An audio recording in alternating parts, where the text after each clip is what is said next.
Hi there, I'm Lena Anani, and you're listening to She Wrote a Book, where I interview amazing women from all over the world who also happen to be published authors. I created this show to educate, entertain, and inspire you to be the voice you want to hear in the world. Did you know this episode comes with a free gift? It's a webinar for aspiring authors who want to learn my insider secrets on writing and publishing books. You can access this free training instantly at SheWroteABook.com/bonus.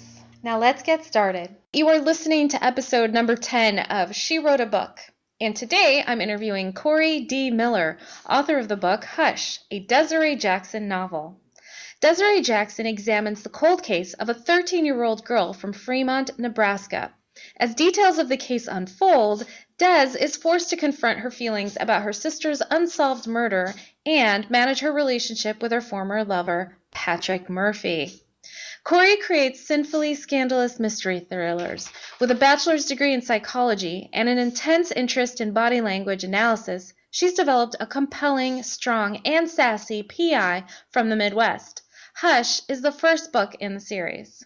Again, her book is called Hush, a Dezeray Jackson novel. You can find the link to purchase her book in our show notes for this episode at SheWroteABook.com/10. Awesome. So, Kori, I'm so glad you're a guest. I've got so many questions for you. First question is this: why did you decide to write this book? Where did it come from? Ooh, good question. Where did it come from? It actually started in 2005. I finished the first novel for this character and then decided that I didn't like the book, and so I put it away. And then many years later, I looked at it again and said, I kind of like the character, but I don't think I know her very well. And so I got an idea from two other authors who actually don't know each other to write a series of short stories with this character so that I could get to know her better. And that worked beautifully. And then that's what turned into Deadly Sins 1, Deadly Sins 2. And I'm actually going to continue doing that, writing these short stories about this character so I can continue to flesh her out. But that's how it all started. Was that I've always wanted to write, I've always written, and this character just popped into my head one day, and I said, I think I'm going to write about a PI. I love to read mysteries, so that had something to do with it. Oh, perfect. Okay, so yeah, you've got that background. How did you come up with the name Dezeray Jackson? And why the spelling? I just for the benefit of the listener, Dezeray is spelled Dezeray. Um, So why that spelling? Why that name? because the name just popped into my head. That just, I didn't, there was no magic thing about that. It just popped in my head.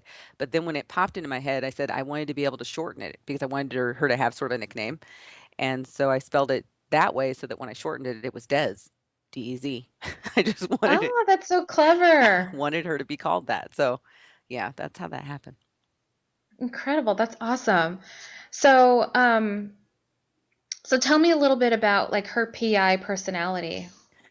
Who is she? What's she like? Would we like her? Some people would really love her. Other people might be really afraid of her. She's got a background in martial arts. She's a martial arts expert, actually, and she studied lots of styles, but her primary style is Hapkido. And her family has had a dojang that she trained in from the time that she was very young. So she was brought up in it. She comes from a military family. Her father's a Marine. Her mother's actually a professor. But they were all the martial arts is what brought the whole family together and kept everything sort of sane for them as they were traveling. And then when they landed back in Omaha, Nebraska, her father opened up a dojang and she was training there.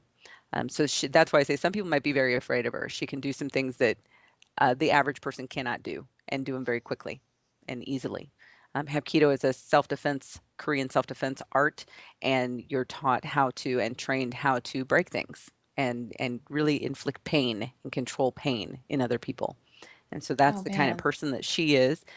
She doesn't have a whole lot of tolerance for stupidity, basically. People just not doing what they need to do. So she's not the most patient person on the planet, though she's really, really patient with certain things. Like she's really patient with kids and she's really patient with her dog, Godfrey. She has a Rottweiler. So Oh. she's patient from that perspective, but definitely not very patient with other things. She also tends to take people under her wing. And so there's a character in the stories that is a former drug dealer that she just has a soft spot for example, named Clive Dixon. And so she's pretty much always looking out for him. And that's something that readers learn through Deadly Sins and then into Hush and going forward, that she's got this just connection with this kid because he's not that old, but he comes from a large family and he was the only one to graduate from high school. Wow. Okay, so she doesn't sound very traditional to me, or but from what I know about PIs. So why what makes her not a traditional PI? One of the things that's not traditional is that, I've read tons and tons of mysteries, and I have my favorite authors like Janet Ivanovich and everything.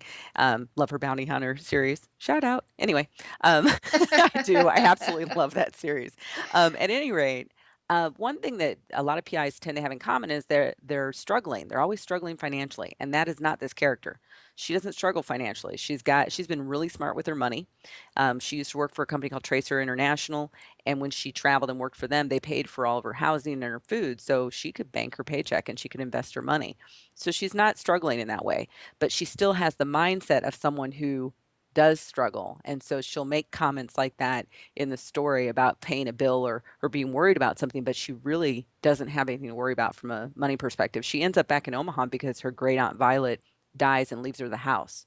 And Violet doesn't want to leave the house to any of her immediate relatives because they're all useless in her opinion. So she leaves to Dezeray Jackson. So Dezeray comes back from New York City to a paid for house. So she's very Oh. practical from that. Why did you write her that way? I think because I wasn't reading other PIs that were that way, and and I wanted people to be able to read it and see that that was possible. And if there's younger girls reading it, they could see that this person is very strong and she's smart about money. She's smart about her life, and that's okay. That you don't have to be struggling and worrying about every little man that's around and things like that. You can just do your own thing. I do like that. She does sound like a really cool role model. It's Yeah. unintentional, but yeah, it happened. Yeah. It's funny because when I first wrote it, I didn't write it like that necessarily. Yeah. She was still strong, but like I said, I didn't know her very well. And then as I started writing these short stories, I got to know that this is a really strong character who she just she wants people to take responsibility for their actions, their what they do in their lives, everything, because that's what she's doing. And so maybe That's she has high expectations. So you painted a really descriptive picture of her personality and her life and her family, and how do you create that imagery? How Uh, do you how do you get there? it's just a lot of writing and thinking about it, and because she's not exactly modeled around any one person, so she's very much a combination of several people that I've met in my life, women obviously that I've met in my life, who make her up, and to create that personality. Um, but other than that, I mean, it's writing and getting. I don't know. As a writer, you end up finding out things about your character just because you're seeing them writing. And the example I can give you is Godfrey. When I wrote that book in 2005, she didn't have a dog. When I wrote it, the Deadly Sin series, she ended up with a dog. It just popped into the page one day. And I thought, huh, she has a Rottweiler named Godfrey. Where'd that come from?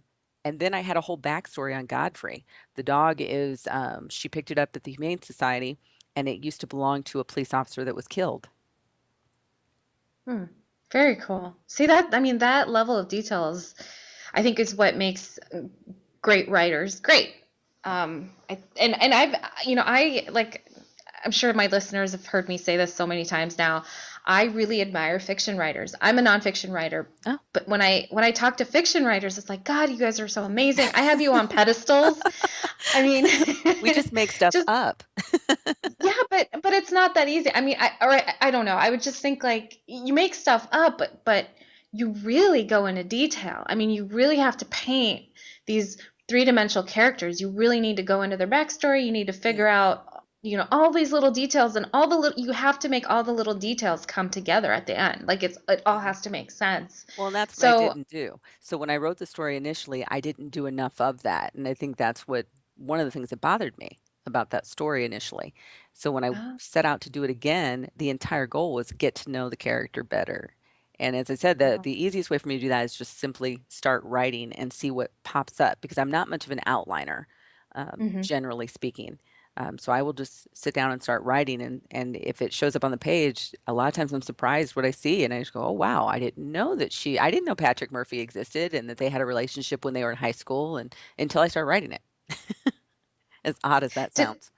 Does it ever freak you out? Sometimes you're like, wow, where does all this stuff come from? Sometimes. But I'll tell you who gets freaked out a little bit more are my family members because I end up asking questions that are a little bit odd, because I need to know things. And a lot of people who write fiction writers, they have to do research, and I'm one of those people, and so I have to research anything that I have Desiree Jackson do or she has the ability to do. I have to research, and so, for example, she needs to know how to pick locks. I mean, she's a PI, she should know how to do that. Well, then I decided I needed to learn how to do that because if I learn to do it, then I can describe it better. So that's the kind of stuff that I start doing when I'm researching is learning more about those particular things. I'm not a huge weapons person. I don't own a gun, don't like guns. She carries one. And that was a big decision for me to make, whether or not I'd have her actually carry a gun. And then I had to research what type of gun. Wow. So it almost sounds like Desiree Jackson is a teacher for you. In some regards, yeah, because I don't know, she's a knife thrower. I don't know how to do that. But at some point, I'm going to have to learn a little bit more about it just so I can describe that better and what it feels like to do that activity because I've never actually done it. The martial arts stuff is easy for me to do because I am a martial artist. So that's easy for me to describe that stuff. And when I describe her shooting pool, I was a pool player for years. And so I can describe that. But that's the thing. For me, the research is I have to look into the things that I want her to do that I don't know how to do and then I can write them better. That's incredible. So what's the most extreme thing she's forced you to learn? Um, Nothing too extreme yet. I think the two things will be because I still haven't done the gun thing beyond researching the gun and knowing what gun and I'm going to be working with some people, some police officers in Omaha to get to the feel of that better. And I have some friends who are police officers, so they're helping me with like handcuffs and things like that. Um, but I did actually learn how to. Well, here's what I learned. I learned I couldn't pick a certain type of handcuff lock, and they're the Pearson brand or something. They can't be picked. I can't even shimmy out of those. And so that was kind of an unusual thing for me to learn about. But the next thing I'll probably work on is because I have her as a knife thrower, that's one of her in her skill set. It's something that I want to learn and see what that's all about. So I don't know who's going to be able to teach me that. I don't know if I'll just have to try and do it on my own or what. We'll see. I wonder. Yeah. I'll get a target. Well, I have an archery target, so I can put that out. That sounds like a lot of fun. That sounds like fun. It almost, I mean, just talking to you about like how your relationship with Desiree and what she's inspired you to learn more about and research, I almost want to start writing a fiction book of my own and just see what I can learn from that character. I mean, that alone is inspiring. It's a lot of fun. It sounds like a lot of fun. So what's next for Desiree Jackson? Well, actually, my National Novel Writing Month project is North Downing. And so I'm working on that. And then the next one will be On Your Six and then Off the X. And in between each one of the books, I write a series of short stories, 3 to 4 short stories. And those are meant to give readers background information that I don't want to put in the books, but they Oh, can read those to get to know Desiree better or to get to know a character that's in one of the stories better. So that Clive Dixon character that I mentioned, I just wrote a short story that was primarily about him and her interaction with him and something that happens with him. And that's how you find out that he's got this big family and he's the only one who graduated from high school. Um, it's from that. interesting. How do you release those short stories? I put them all together and then put them as an ebook on Amazon, Ah, basically. okay. Sometimes Great, actually they're great. over on iTunes right now too. So there are those. The first two are everywhere, but I put them together as ebooks, and then when I get a group of them, anywhere from 6 to 9, I can put them together in a box set and create a POD, print on demand book for it if somebody wants a print version of it. Oh yeah. But Very it's clever. just fun to Very do cool. the It short is stories fun. and Yeah. gives you more insight into the different characters because sometimes when you're writing you find a character you really really like as you're writing and you want to know more about them as the writer but they don't really fit anymore in the story you're working on and so that's the opportunity to go out and do a short story that is more about that character. That's awesome. Such a great idea. I love it. So, what do you love most about being an author? The freedom. I'm an entrepreneur. I've been one for over 12 years. And so one of the things that I like about doing that is it's the freedom and being able to make the decisions and everything for all aspects of my businesses. I just find that really fun. And then the marketing, figuring out marketing and things is a lot of fun too. It's a lot of I experimenting. agree. I like experimenting. Yes, I love it too. Well, Kori, thank you so much for being our special guest today. We will have a link to your book in the show notes for this episode, and our listeners can find that at SheWroteABook.com/10 to learn more about our author and her awesome book. Thanks again, Kori. It's been great. Thanks for having me, Lena.